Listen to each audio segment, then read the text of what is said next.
Park Taiho floated in the darkness of the control room, his fingers moving across the broken keyboard.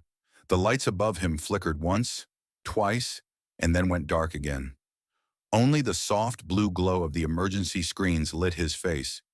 He had been alone on this station for 19 days now, and he was starting to forget what another human voice sounded like. Outpost Aegis 7 was dying. Taiho could feel it in the way the walls groaned, in the way the air tasted stale and thin, in the way the temperature dropped a little more each day. The station had been built 30 years ago, far from Earth, far from any colony, positioned at the very edge of human-explored space. Its purpose was simple: watch the stars, collect data, and send reports home. For 3 years, Taiho had done exactly that alongside a crew of 6 other scientists and engineers. But then the reactor had started failing. The cracks in the cooling system spread faster than they could repair. The captain made the call to evacuate. A rescue ship came and took everyone away, everyone except Taiho. He had volunteered to stay behind. There was data on these computers that could not be lost, research that had taken years to complete. Someone had to save it, and Taiho was the only engineer skilled enough to keep the station running long enough to finish the transfer. Just 2 more weeks, he had told Captain Ryu as the rescue ship prepared to leave. I will finish the backup and send a signal when I am ready for pickup.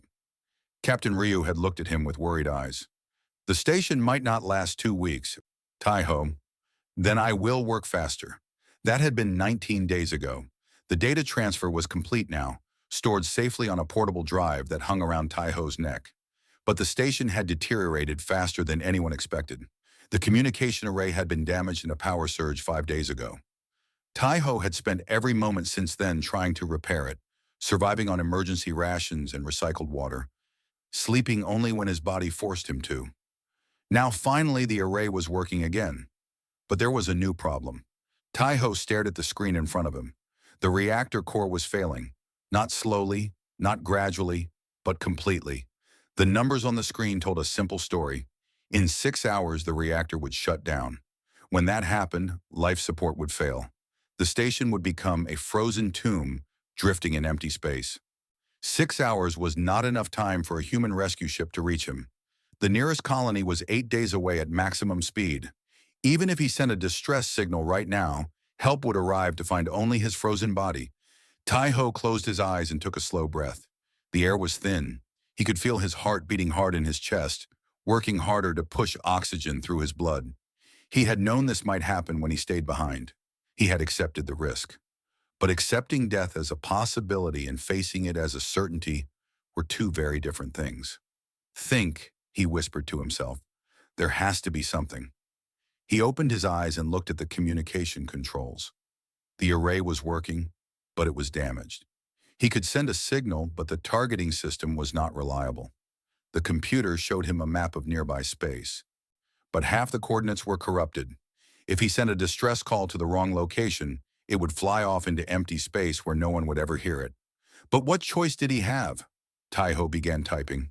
He wrote a simple message, the kind any species with basic technology could understand. He included his location, his situation, and a request for help. He attached his life sign data so that anyone receiving the signal would know a living being was waiting. When the message was ready, he looked at the targeting system. The screen flickered and glitched.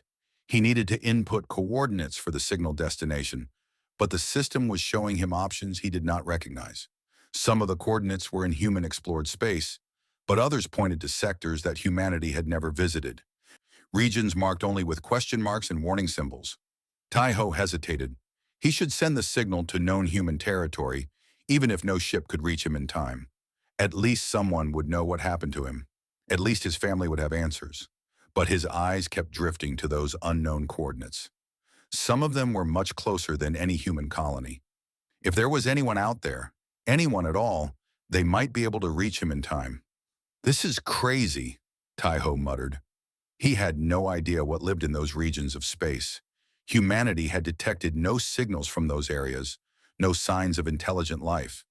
But the galaxy was vast, and humans had only explored a tiny fraction of it. There could be civilizations out there that simply had not made contact yet. Or there could be nothing. or there could be something hostile that would see his distress signal as an invitation to attack. Taiho's finger hovered over the keyboard. The reactor warning flashed red in the corner of his screen. 5 hours and 42 minutes remaining. He made his choice. Taiho selected a coordinate in unexplored space, the closest one the damage system could identify, and launched the signal. The communication array hummed and vibrated as it sent his message into the void. On the screen, a small dot representing his signal flew away from the station, growing smaller and smaller until it disappeared into the darkness between stars. It was done. For better or worse, Taiho had sent a message to somewhere humanity had never been. Now all he could do was wait. He pushed himself away from the console and floated toward the small window on the far side of the control room. Outside, the stars burned cold and distant. Somewhere among them, his signal was traveling at the speed of light, carrying his voice into the unknown. "If anyone can hear me," Taiho said softly, "I could really use some help right now." The station groaned around him. A pipe somewhere in the walls burst, and he heard the hiss of escaping air. Another leak. Taiho sighed and pushed himself toward the emergency repair kit. Even if rescue was coming, he would have to keep the station alive long enough for them to arrive. He worked through the next 2 hours, patching leaks, rerouting power, and fighting against the slow death of the station. The cold crept in deeper. His breath came out in small white clouds. The emergency suit he wore kept him warm enough to survive, but just barely. When he finally allowed himself to rest, floating in the center of the control room to conserve warmth, Taiho looked at the communication screen one more time. His signal was still traveling outward, a tiny cry for help in an ocean of silence. He did not know if anyone would answer. He did not know if anyone was even out there to hear him. But he had done everything he could. Now all that remained was hope. Taiho closed his eyes and let himself drift. In the darkness behind his eyelids, he imagined a ship appearing out of the void. Imagined hands reaching out to pull him to safety. Imagined warmth and light and the sound of voices. It was a good dream. He held on to it as the station grew colder around him. The ship called Starlight Drift moved through the darkness of space like a silver fish swimming through a black ocean. It was a small vessel, built for exploration rather than war, with smooth curves and gentle lights that glowed soft purple against the endless night. Inside, 5 women worked at their stations, each one tall and graceful, with skin the color of moonlight and eyes that shone like violet stars. They were Valorians, a species that had traveled among the stars for thousands of years. Their civilization was old and wise, spread across dozens of worlds, connected by ships that could cross the galaxy in weeks rather than centuries. The crew of the Starlight Drift were explorers and scientists, sent to map quiet corners of space that no one had visited in generations. Captain Yuna stood at the center of the bridge, her silver hair pulled back in a tight braid, her uniform crisp and perfect. She was watching the main screen, which showed nothing but empty space and distant stars. They had been patrolling this sector for 3 weeks now, and nothing interesting had happened. Part of her hoped it would stay that way. Quiet patrols meant safe patrols. "Captain," said a voice from the communication station, "I am detecting something strange." Yuna turned to look at Sumi, the ship's medical officer, who was currently covering the communication shift. Sumi was the gentlest member of the crew, with soft features and kind eyes, but right now those eyes were narrowed in confusion. "What kind of strange?" Yuna asked. "A signal," Sumi said, "coming from Sector 749, but the frequency is very old, ancient, actually. We have not used this type of transmission for over 2,000 years." Yuna walked over to stand behind Sumi's chair. On the screen, she could see the signal represented as a wave pattern, repeating over and over in a steady rhythm. It was crude compared to Valorian technology, like comparing a child's drawing to a master painting. But there was something undeniably intelligent about it. "Can you decode it?" Yuna asked. "I am trying. The encryption is primitive, but the language is completely unknown. I will need time." "Take all the time you need." From across the bridge, First Officer Hana looked up from her station.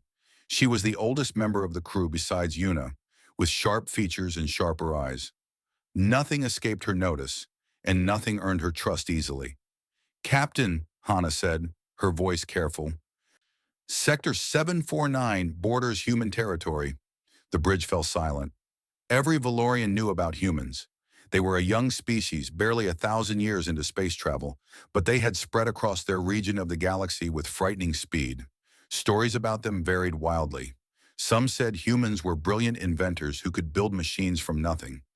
Others said they were violent and unpredictable, as likely to start a war as to offer friendship.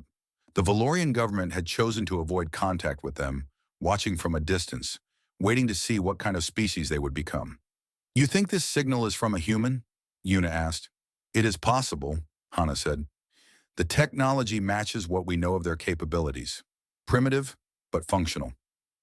"I have decoded part of the message," Sumi interrupted. Her voice was soft with surprise.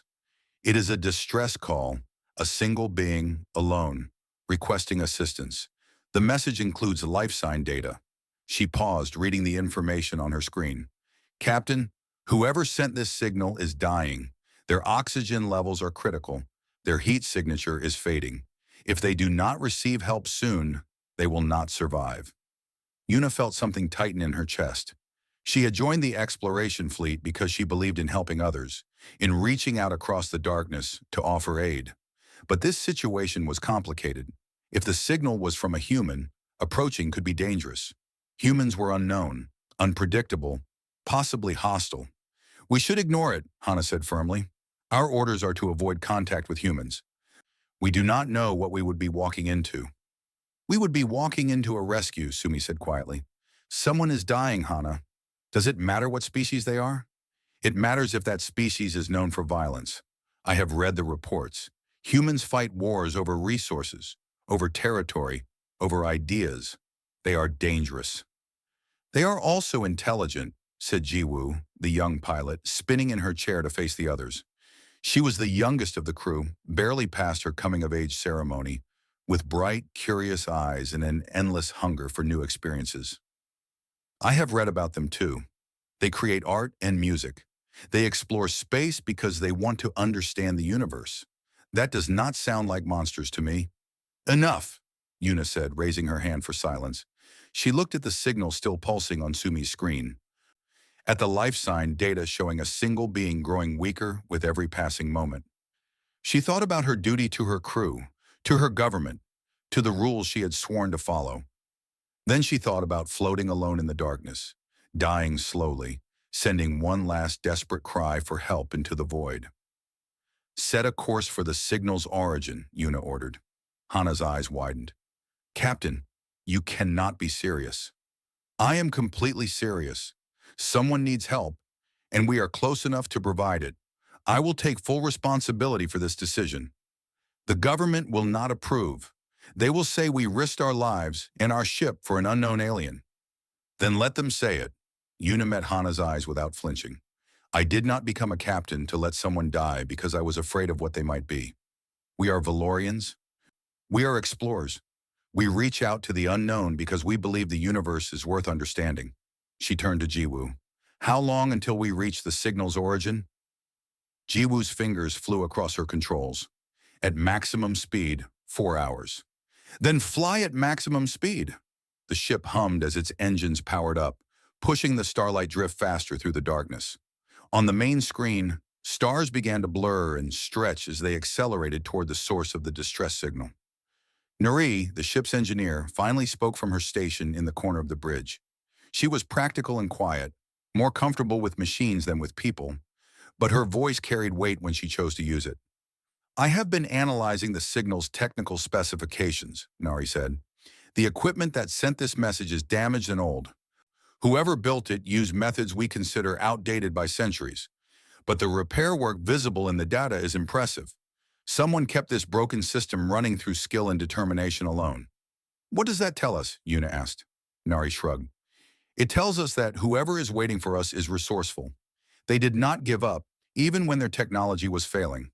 That is worth something, I think." Una nodded slowly. She looked at her crew, at Hana's worried frown, at Sumi's hopeful expression, at Jiwoo's excited energy, at Nari's calm certainty. They were good people, all of them. They would follow her into the unknown because they trusted her. She hoped she was worthy of that trust. Prepare the medical bay, Una ordered, and ready the emergency environmental suits. We do not know what condition we will find our guest in, but I want us ready for anything. The crew moved to obey. The ship flew on through the darkness, carrying 5 Valorian women toward a meeting that would change everything they thought they knew about the galaxy. Behind them, the stars watched in silence, keeping their secrets as they always had. The station looked like a dying creature when the starlight drift finally reached it. Pieces of metal floated in the darkness around it, torn away by explosions or simply fallen off from decay. Lights flickered randomly across its surface, some bright, some dim, some completely dark. Clouds of frozen gas escaped from cracks in the hull, spreading into space like the last breaths of a giant beast. Jiwoo slowed the ship and brought them in close, her hands steady on the controls despite the nervous energy buzzing through her body. She had never seen a human structure before. It was ugly compared to Valorian design, all sharp angles and exposed pipes and bolted plates. But there was something fascinating about it too, something honest. This station had not been built to be beautiful. It had been built to survive. Life signs, Una asked, standing behind Jiwoo's chair. Sumi checked her scanner. One being very faint. They are in the central section of the station, near what appears to be the control room. Oxygen levels in that area are critical. Temperature is dropping toward freezing. We need to move fast, Una said. She turned to Nari and Sumi. You two will board the station and retrieve the survivor. Wear full environmental suits and bring emergency medical equipment. I want constant communication. Understood, Nari said, already moving toward the equipment room. Sumi followed, but Hana stepped into her path. Be careful, the first officer said quietly. We do not know what humans are capable of. Even a dying one could be dangerous. Sumi smiled gently. I will be careful, but I do not think we have anything to fear from someone who has been alone and dying for who knows how long. They need help, not suspicion. Hana did not look convinced, but she stepped aside.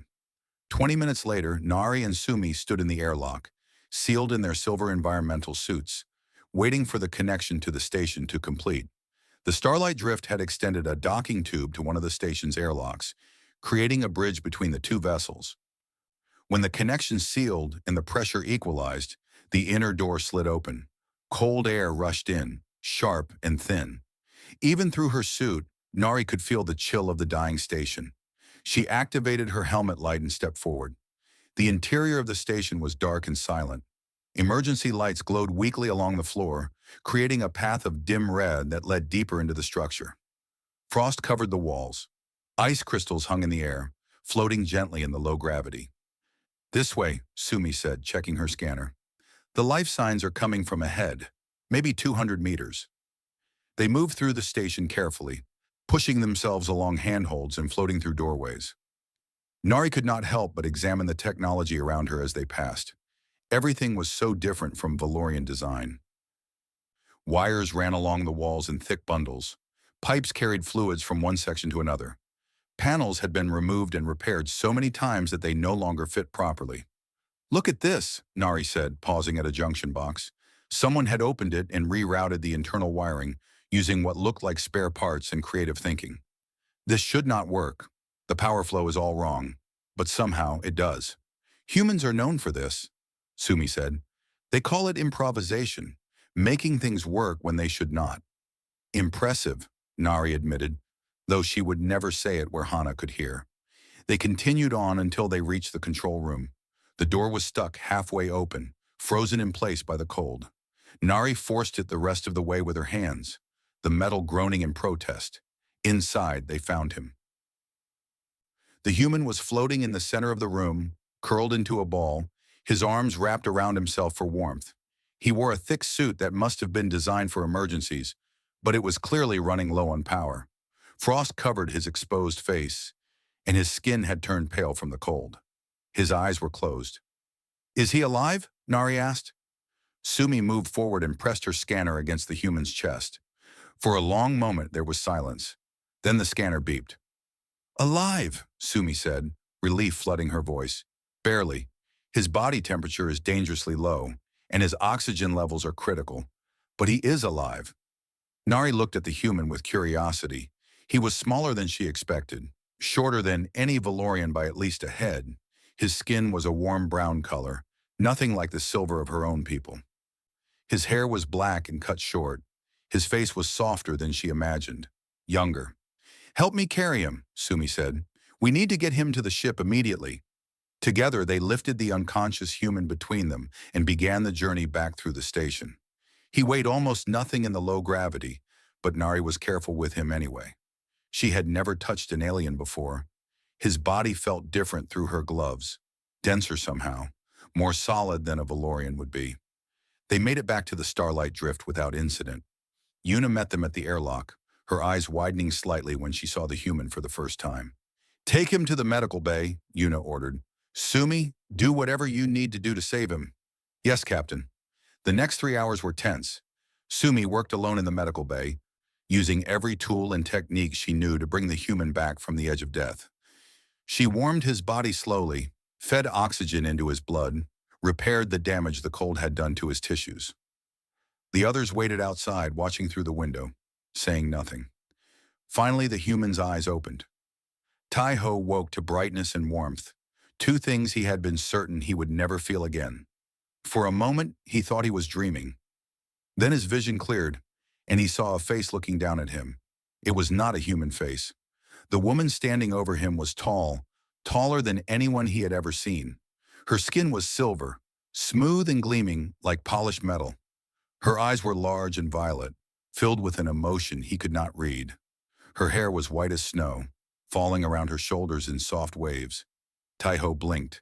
He tried to speak, but his throat was dry and his voice came out as a croak. The silver woman said something in a language he did not understand. Her voice was musical, like wind chimes in a gentle breeze. When he did not respond, she frowned slightly and touched a device on her wrist. A moment later, a small machine floated over to him and attached itself to his ear. "Can you understand me now?" the woman asked. This time the words made sense, translated by the device into his language. Tai-Ho swallowed hard. He looked around the room and saw 3 more silver-skinned women watching him through a window. Their expressions ranged from curious to worried to suspicious. He was on an alien ship. He had been rescued by aliens. Aliens who looked like women made of moonlight and starshine. "Please tell me I am not dead," Tai-Ho said, his voice rough but steady. The woman studying him tilted her head. "You are not dead, though you were very close when we found you. I am Sumi, the medical officer of this vessel. You are safe now." Safe. The word echoed in Tai-Ho's mind. He had not expected to ever hear that word again. "Thank you," he said. It seemed inadequate, too small for what they had done, but it was all he could manage. "Thank you for saving me." Sumi smiled. It was a strange expression on her alien face, but somehow still warm, still kind. "You are welcome," she said. "Rest now. When you are stronger, the captain will want to speak with you." Tai-Ho nodded and closed his eyes. He was surrounded by strangers, aliens from a species he had never imagined existed. He had no idea what would happen next, but he was alive. Against all odds, against all reason, he was alive. For now, that was enough. 3 days passed on the Starlight Drift, and the human remained a source of constant debate. Hana stood in Captain Yuna's private office, her arms crossed, her expression firm. Through the window behind her, stars drifted slowly past, endless and uncaring. "He should not be here," Hana said. "Every day we keep him on this ship is a risk. We should find a neutral station and leave him there." Yuna sat behind her desk, her fingers pressed together, her violet eyes thoughtful. "He has been nothing but polite and cooperative since he woke up." "That means nothing. Humans are known for deception. They smile while planning violence. I have read the intelligence reports, Captain. Their history is soaked in blood. Wars that killed millions. Weapons that could destroy entire planets. They are barely more than animals in some ways. And in other ways?" Hana hesitated. "In other ways, they are frighteningly advanced. They developed space travel in less than a century. They spread across dozens of star systems in less than 1,000 years. No species in recorded history has expanded that fast. They are aggressive, ambitious, and relentless." "Perhaps," Yuna said slowly, "those are the same qualities that made them survivors. The same qualities that kept Park Tai-Ho alive on that station, alone, with failing equipment and no hope of rescue. Or perhaps those are the qualities that make them dangerous. Before Yuna could respond, a soft alarm chimed through the ship. Nari's voice came over the communications system, tense and frustrated. "Captain, we have a problem in the engine room. One of the secondary power couplings has failed. I am trying to repair it, but the damage is worse than I thought." Yuna stood immediately. "How serious?" "Serious enough. If I cannot fix this, we will lose power to half the ship's systems. Life support will be fine, but navigation and communication will go down. I am on my way." Yuna and Hana hurried to the engine room, where they found Nari elbow deep in an open panel, surrounded by floating tools and loose wires. Her silver face was tight with concentration, her movements quick and precise. But even as they watched, she pulled back with a sound of frustration. "The coupling is completely burned out," Nari said. "I need to replace it, but the replacement part requires calibration that I cannot do with the tools we have. The alignment must be perfect, or the power will overload the system." "How long would it take to reach a repair station?" Yuna asked. 2 weeks at reduced speed, and we cannot guarantee the other systems will hold that long." Silence filled the room. Yuna felt the weight of command pressing down on her. Her ship, her crew, her responsibility, and now a problem she could not solve. "Excuse me." The voice came from the doorway. Everyone turned to see Taeho standing there, wearing simple clothes the crew had given him, his dark hair still slightly messy from sleep.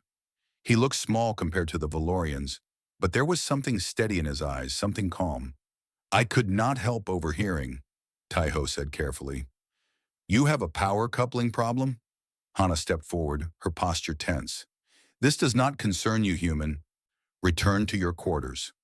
"Hana," Yuna said quietly, a warning in her voice. She looked at Taeho. "You understand power systems?" "I am an engineer," Taeho said. "I spent 3 years maintaining a research station at the edge of human space. I have fixed more broken power couplings than I can count." He paused, something like a smile crossing his face, usually with equipment that was not designed for the job. Nari looked at him with open skepticism. "Your technology is primitive compared to ours. No offense intended, but I doubt you could understand our systems." "Maybe not," Taeho admitted. "But power is power, yes? Electricity flows the same way everywhere in the universe. The principles are the same, even if the tools are different." He stepped closer, looking at the open panel. "May I see?" Nari glanced at Yuna, who nodded slowly. The engineer moved aside and Taeho floated forward to examine the damaged system. For several minutes he said nothing. His eyes moved across the components, studying the connections, tracing the flow of energy through the system. Occasionally he would reach out and touch something gently, feeling the temperature or texture. The Valorians watched in silence, uncertain what to make of this strange creature poking at their technology. Finally, Taeho pulled back. "I think I see the problem." "The coupling is burned out," Nari said. "That is obvious." "Yes, but that is not why you cannot replace it." Taeho pointed at a series of connectors near the damaged coupling. "These junction points are designed for perfect alignment, yes? Every connection must be exact, or the power does not flow correctly." "That is how Valorian systems work," Nari said, a hint of pride in her voice.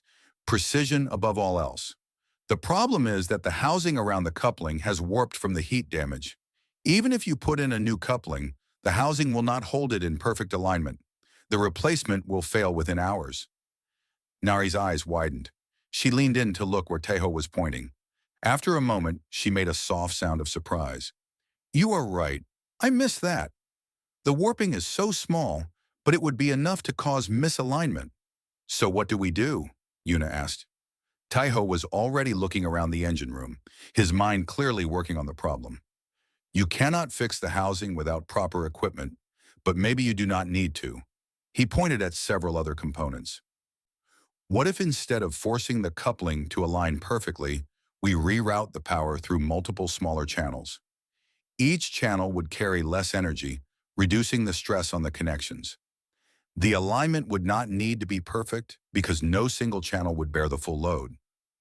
Nari stared at him. "That is not how our systems are designed to work." "I know, but it will work anyway." "How can you be sure?" Taeho shrugged. Because I have done similar things 100 times on human ships. Our technology is not as precise as yours. We cannot always achieve perfect alignment, so we learn to work around it. We spread the load, create redundancies, build systems that can fail partially without failing completely. He smiled slightly. Humans call it field engineering, making things work when they should not. Nari looked at Yuna, uncertainty in her eyes. The captain was silent for a long moment. Show her, Yuna finally said. If it works, you will have my gratitude. If it fails, we are no worse off than before. Taiho nodded and moved to the panel. Nari joined him, watching closely as he began to work. His hands were quick and confident, moving with the ease of someone who had spent his entire life surrounded by machines. He asked Nari questions about specific components, listened carefully to her answers, and adapted his approach based on what she told him. An hour later, he stepped back and gestured for Nari to restore power to the system. She did. The lights in the engine room flickered once, then stabilized. On Nari's monitoring screen, power flow readings appeared. Not perfect, but stable. The modified system was working. Impossible, Nari breathed. The efficiency is lower than optimal, but the system is stable. Completely stable. Hana stepped forward, her expression complicated. You did that with spare parts and improvisation? Nothing more. That is all I had, Taiho said simply. When you do not have the right tools, you use the tools you have. Yuna watched the human with new eyes. She had expected many things from the species her people considered dangerous and unpredictable. She had not expected this quiet competence, this willingness to help without asking for anything in return. Thank you, she said. Taiho looked at her, and something in his expression softened. You saved my life. Fixing a power coupling is a small thing compared to that.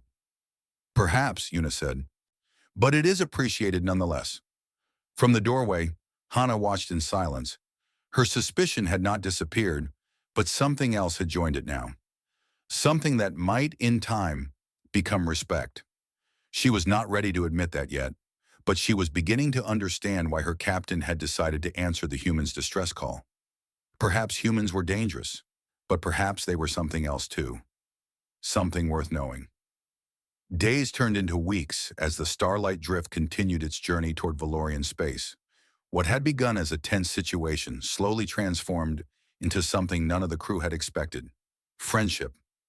Taiho found himself welcomed into the daily routines of the ship. It started small, with meals shared in the common room instead of alone in his quarters. Sumi had adjusted the food processor to create dishes closer to human tastes, though she admitted she was only guessing based on the biological data she had collected. The results were strange but edible, and Taiho ate everything without complaint. Your species has unusual nutritional requirements, Sumi said one evening as they sat together at the long table. You need so many different substances to survive. Proteins, vitamins, minerals. Valorians have simpler needs. Humans evolved on a planet with many different food sources, Taiho explained. We learned to eat almost anything. Plants, animals, things growing in the ground. Our bodies adapted to variety. That explains why you can digest foods that would make other species ill. Your internal systems are remarkably flexible. Sumi paused, her violet eyes curious. Is it true that humans can recover from injuries that would kill other species? Sometimes. We heal slowly compared to what I have seen of Valorian medicine. But yes, we can survive things that seem fatal. He lifted his arm and showed her a thin scar running along his forearm. I got this when a piece of equipment exploded on my station. The metal cut deep, almost to the bone.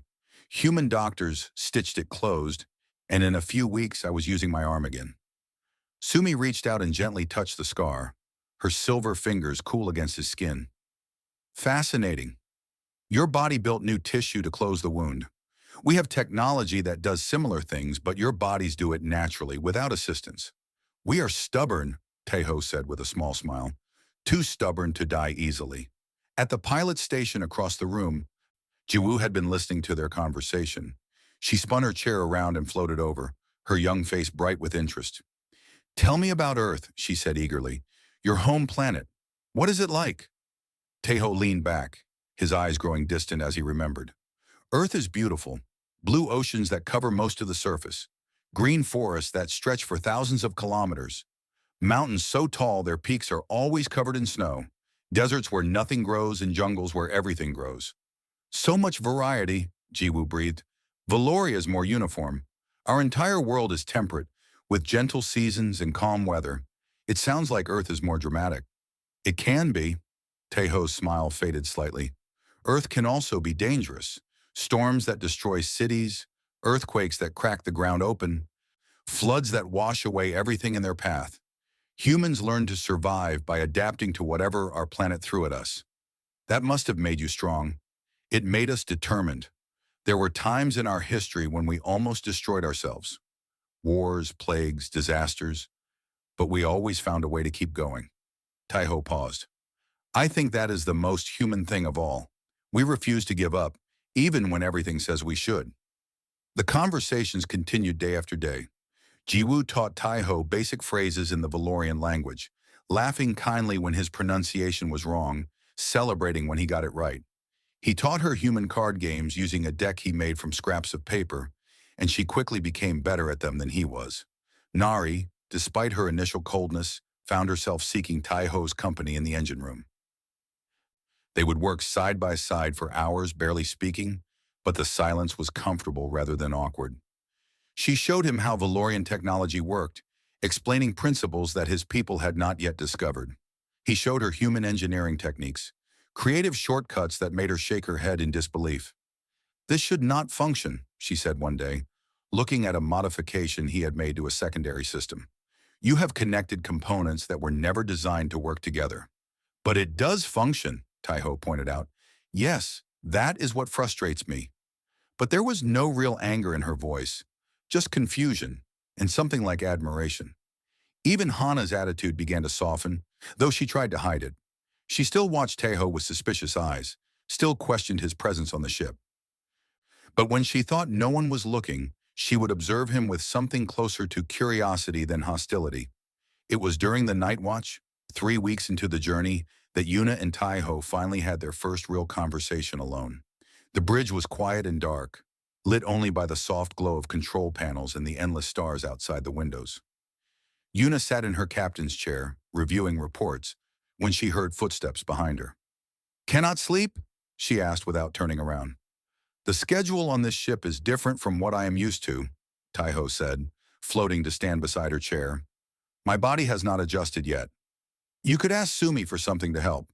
"I could, but I find I do not mind being awake. It gives me time to think." Yuna finally looked at him. In the dim light, his human features seemed softer, less alien. She had grown used to his presence over the past weeks, but she still found herself studying him sometimes, trying to understand what made him different. "What do you think about?" she asked. Taeho was silent for a moment. Then he said, "I think about how strange my life has become. 3 months ago, I was an engineer on a research station, doing boring work, living a quiet life. Now I am on an alien ship, traveling through space I have never seen, surrounded by people I never knew existed." He paused. "I think about how I was ready to die alone in the dark. And then you came. You sound surprised that we helped you. I am surprised. Humans have not exactly been gentle with other species we have encountered. Animals, plants, even each other. We take what we want and destroy what we do not understand." His voice grew quieter. "I would not have blamed you for leaving me to die.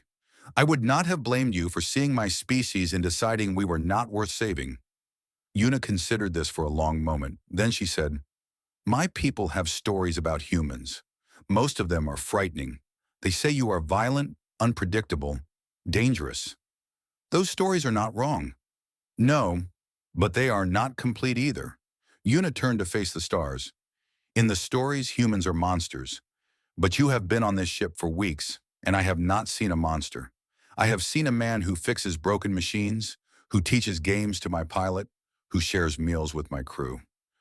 I have seen someone who is grateful to be alive and who tries to repay that gift in whatever small ways he can." Taeho said nothing, waiting. "I think humans are complicated," Yuna continued. "I think you have the capacity for great violence, but also for great kindness. I think you can destroy worlds, but you can also save them." She looked at him. I think you are trying to be better. That matters more than what you have been. How do you know I'm not just pretending? Taiho asked. How do you know this is not an act? Yuna smiled slightly. I do not, but I have been a captain for 30 years.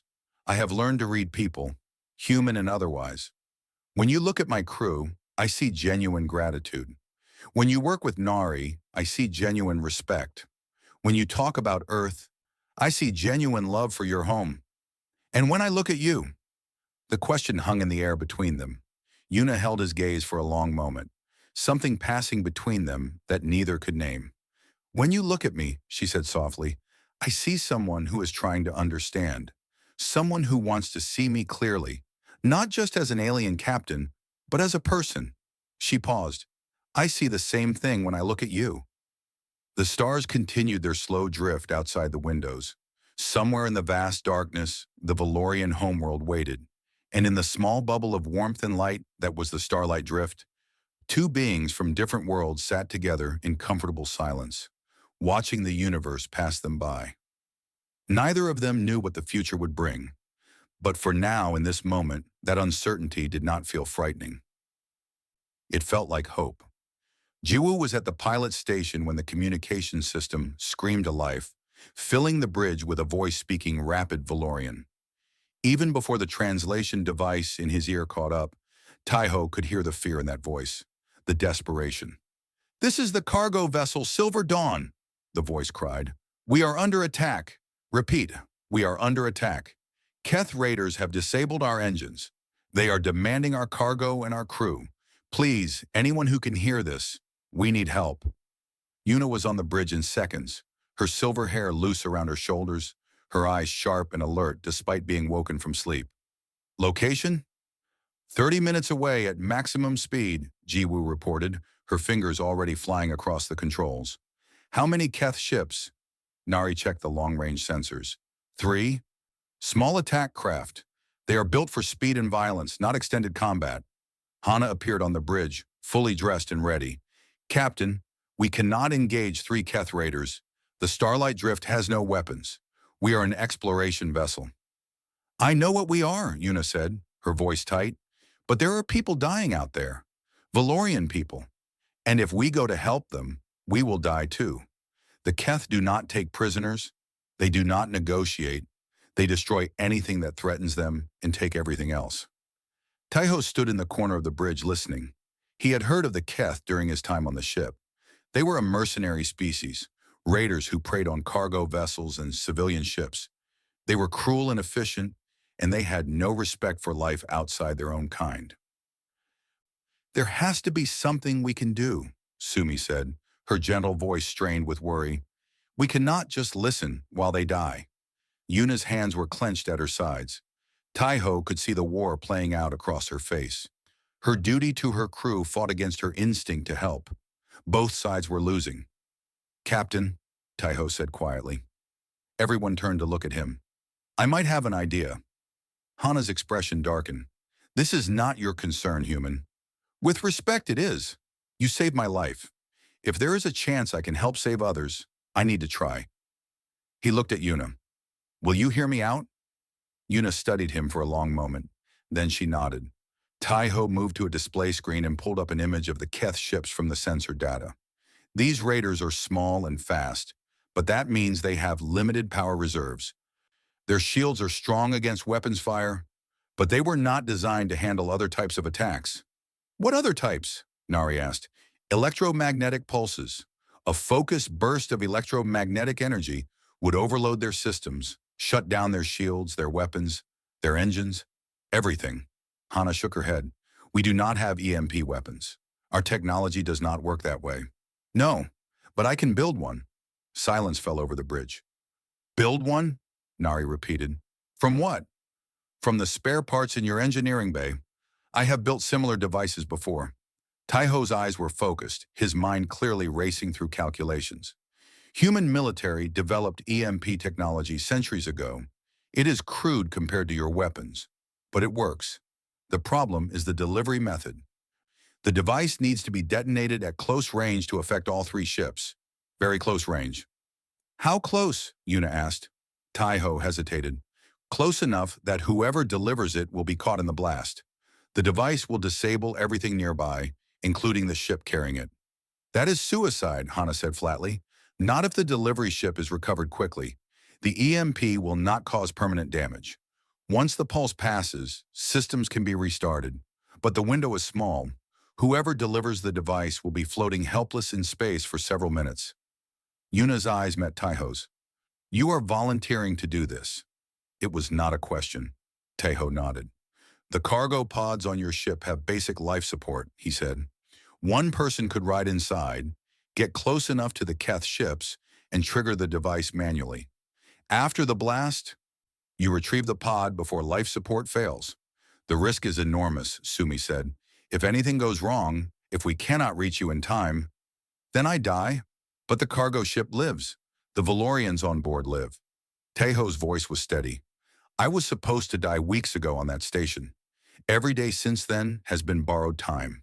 If I can spend that time saving others, then it means something. For a long moment, no one spoke. Then Yuna straightened, her decision made. Nari, help him build the device.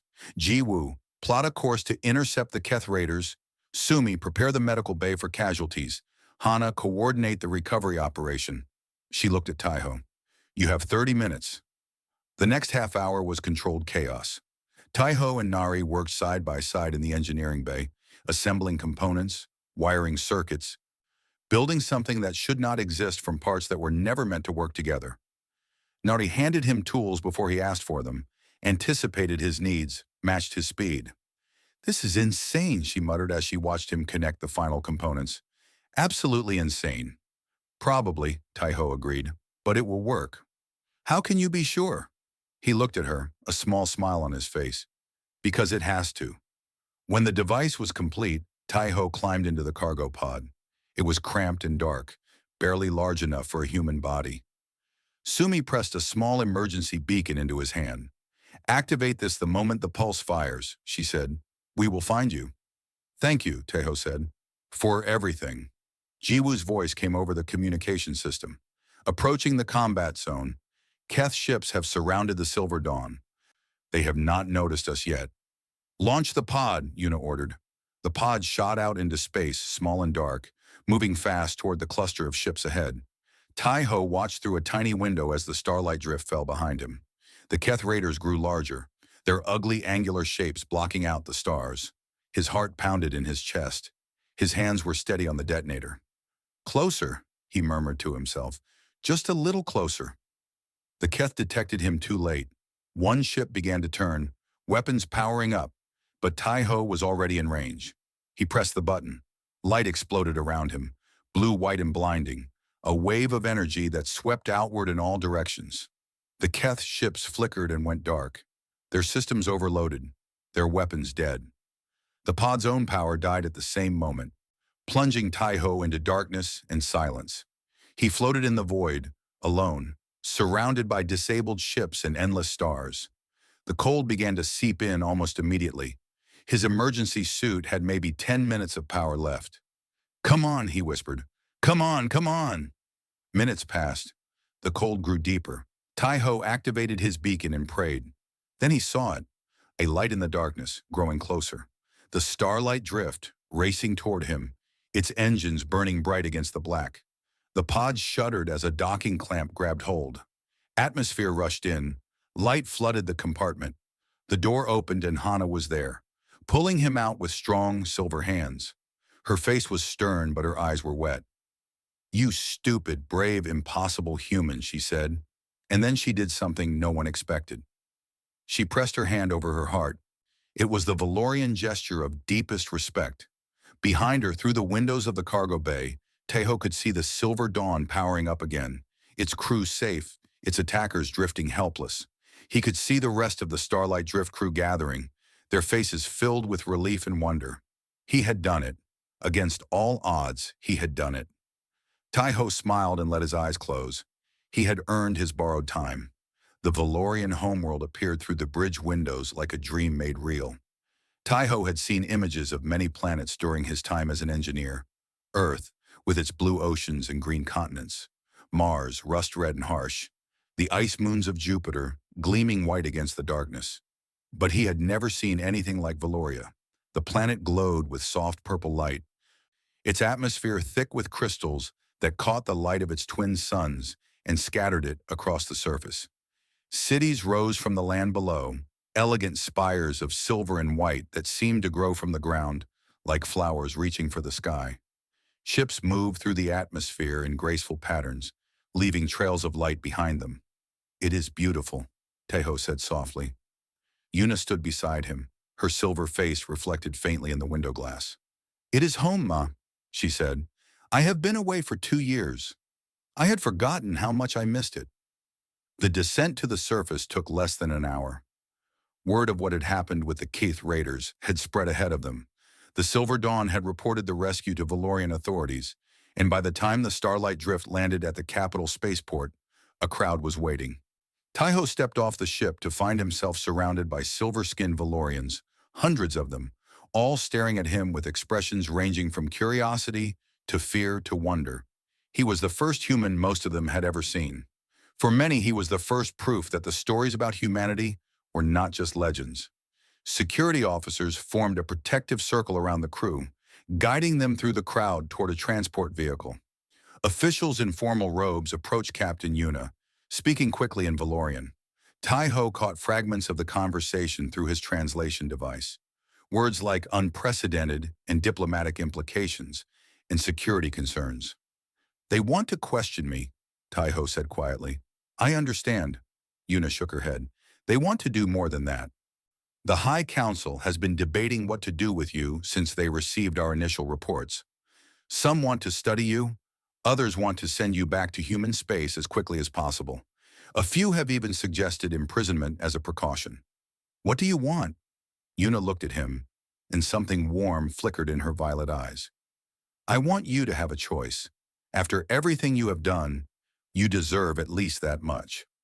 The High Council chambers were vast and intimidating, a domed hall of white stone where 12 Valorian elders sat in a curved row, looking down at those who stood before them.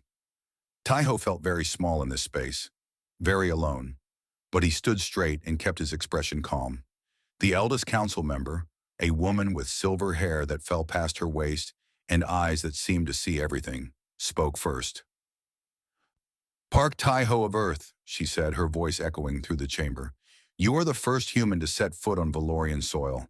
You have been brought before this council to determine your fate. We have reviewed the reports from Captain Yuna and her crew. We have heard testimony from the survivors of the Silver Dawn. We have considered the implications of your presence here." She paused, letting the weight of her words settle. "You have done something no human has done before. You have earned the respect of Valorians. You have saved Valorian lives. This council cannot ignore that. But we also cannot ignore what your species represents. Humanity is young, ambitious, and powerful. Your people have expanded faster than any species in known history.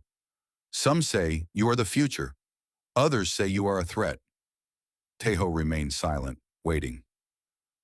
"Before we make our decision, we would hear from Captain Yuna." Yuna stepped forward. She wore her formal uniform, her silver hair braided with threads of gold, her posture perfect.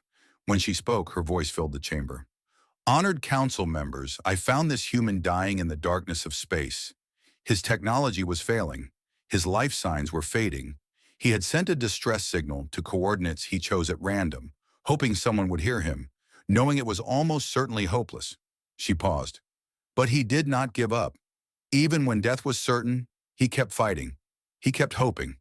She turned to look at Tejo. "When we rescued him, he woke surrounded by strangers, aliens from a species he never knew existed. He could have been afraid. He could have been hostile. Instead, he thanked us for saving his life and asked how he could help us in return. He fixed our damaged systems using methods we have never seen. He taught us about his species, about their history, their culture, their dreams. He became a member of our crew, not because we forced him to, but because he earned his place among us. And when a Valorian ship was under attack, when our people were about to die, he built a weapon from spare parts and risked his own life to save strangers he had never met." Yuna's voice grew stronger. He did this not because we asked him to. He did it because it was the right thing to do.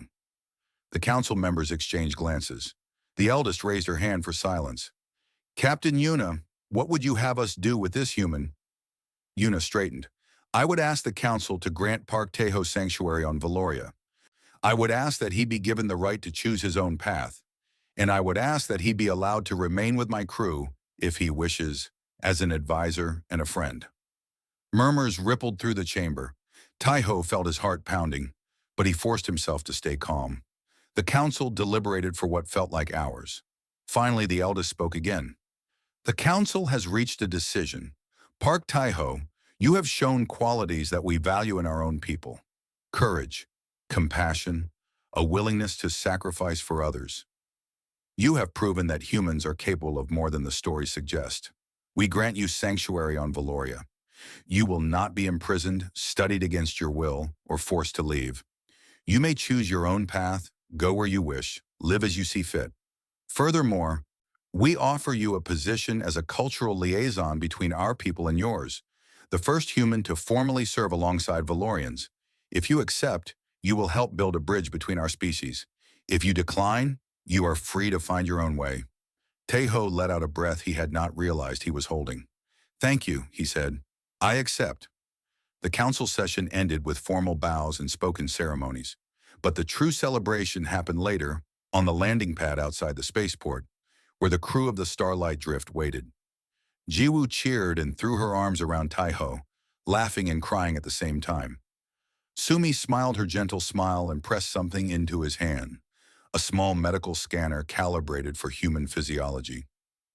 Nari nodded at him with gruff respect and muttered something about having more engineering problems for him to solve. Even Hana approached. She stood before him in silence for a long moment, her face unreadable. Then she extended her hand in the human gesture of greeting. I was wrong about you, she said simply. I am glad I was wrong. Taiho shook her hand. Thank you. That means more than you know. Finally, Yuna stepped forward. The rest of the crew gave them space, drifting away to give them privacy. The council has given you the right to choose, Yuna said. You could stay here on Valoria, build a life, become something new. You have that freedom now. I know, Taiho said. But I wanted to ask you something. Yuna's eyes met his, and in their violet depths he saw something he had not seen before. Hope, uncertainty. A question she was afraid to ask. Would you like to stay with us, with my crew? We are returning to the stars soon, exploring new regions, finding new worlds. It would be dangerous.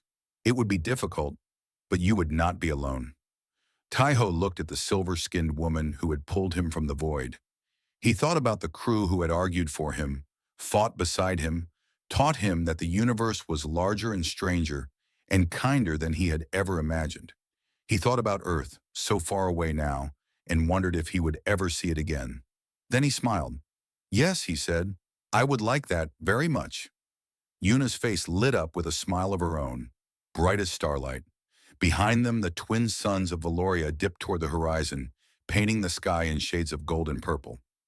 The spires of the city gleamed in the fading light. Ships rose and fell from the spaceport, carrying travelers to distant worlds. And somewhere among them, a small silver ship called the Starlight Drift waited to carry 5 Valorians and 1 human into the unknown.